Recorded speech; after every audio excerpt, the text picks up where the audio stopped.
ଦେଖନ୍ତୁ ରଥଯାତ୍ରା ବିଗତ 25 ବର୍ଷ ଧରି ଭିଡ଼ିଓ କଲୋନୀ ସୁଖରେ ଧରା ଚାଲିଛି। ଖାଇବାରେ ମାଉସୀ ଘର ରହିଛି ଏବଂ ଜଗନ୍ନାଥ ମନ୍ଦିର ଠାରୁ ଖାଇବାରେ ଚାଲିଛି। ଆଜି ରଥଯାତ୍ରା ଉପଲକ୍ଷେ ସମସ୍ତ ଅନେକ ଶୁଭେଚ୍ଛା ଅଭିନନ୍ଦନ ଜଣାଉଛୁ।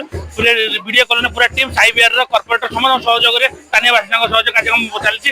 7 ଦିନ 7 ରାତି ଅଖଣ୍ଡ ଭଜନ କାର୍ଯ୍ୟକ୍ରମ ରହିଛି। ଆପଣମାନେ ସମସ୍ତେ ଏହି କାର୍ଯ୍ୟକ୍ରମ ଯୋଗ ଦିଅନ୍ତୁ ଏବଂ ଜଗନ୍ନାଥ କୃପା ସାଇ କୃପା ଲାଭ କରନ୍ତୁ। ଆପଣମାନେ ସମସ୍ତଙ୍କୁ ତଥା ଅନେକ ଶୁଭେଚ୍ଛା ଅଭିନନ୍ଦନ। କଣ ରହିବ ଆଜି ରଥଯାତ୍ରା କଣ ରହିବ ଆଜି ଆପଣ ଆମର ଭିଡ଼ିଓ କଲୋନୀ 13 ନମ୍ବର ୱାର୍ଡରେ ଆଜି ରଥଯାତ୍ରାର କାର୍ଯ୍ୟକ୍ରମ ରହିଛି। ଦୀର୍ଘ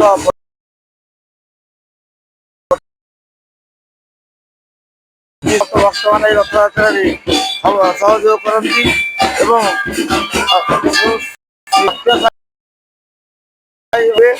ସେଠାରେ ମଧ୍ୟ ଆଜିଠାରୁ ବାହୁଡ଼ା ଯାତ୍ରା ସମସ୍ତେ ଭକ୍ତମାନେ ସକାଳେ ଏବଂ ସନ୍ଧ୍ୟାରେ ଖାଇବା ପାଇଁ ପ୍ରସାଦ ଖାଇବା ପାଇଁ ତାର ବ୍ୟବସ୍ଥା ରହିଛି। ସମସ୍ତ ଭକ୍ତମାନେ ଆପଣମାନେ ଦେଖୁଥିବେ ନିଜ ସ୍ୱଇଚ୍ଛାରେ ପ୍ରମୁଖ ପାଖରେ ଆସି ଦର୍ଶନ କରୁଛନ୍ତି ଏବଂ ସମସ୍ତେ କିଭଳି ଭାବରେ ଅନ୍ୟ ଗୋଟିଏ ନିଆରା କାର୍ଯ୍ୟକ୍ରମ ରଥଯାତ୍ରା ଆମର ଏବଂ ଆଶା ରଖିବି ରଥଯାତ୍ରାରେ ଆମର ସଂସାରରେ ମଙ୍ଗଳ ହେଉ ଏବଂ ସମସ୍ତ ଭକ୍ତମାନଙ୍କର ମନୋବାଞ୍ଛନା ପୂର୍ଣ୍ଣ ହେଉ। ନମସ୍କାର, ଜୟ ଜଗନ୍ନାଥ। ଆଜି ପବିତ୍ର ରଥଯାତ୍ରା ଅବସରରେ ଭିଡ଼ିଓ କଲୋନୀ ରଥ ବର୍ତ୍ତମାନ ରଥ କଣ ରହିବ ଆଜି?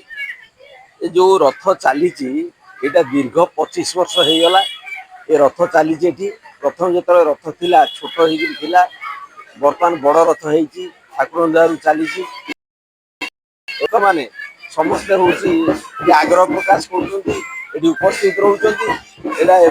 ଏ ରଥଟି ବର୍ତ୍ତମାନ ସେ ପାତାଳେଶ୍ୱର ମନ୍ଦିର ପାଖରୁ ବାହାରି ଏଠି ସତ୍ୟସାଇ ବିହାର ଯୋଉଟା ଆମର ସାଇ ଭଜନ ମଣ୍ଡଳୀ ମନ୍ଦିର ଅଛି ସେଠି ଯାଉଛି ଏବଂ ସେଠି ଦୀର୍ଘ 10 ଦିନ ଧରିକି କାର୍ଯ୍ୟକ୍ରମ ଲାଗିବ। କାଲି ସକାଳ ପାଖରୁ 7 ଦିନ 7 ଘଣ୍ଟା ଅନବରତ ଦିନ ରାତି ଅଖଣ୍ଡ ଭଜନ ଚାଲିବ। ସେଥିରେ ଓଡ଼ିଶାର ବିଭିନ୍ନ ଜାଗାରୁ ଏବଂ ସେ ଅଖଣ୍ଡ ଭଜନରେ ସେମାନେ ସମସ୍ତେ ଭାଗ ନେବେ।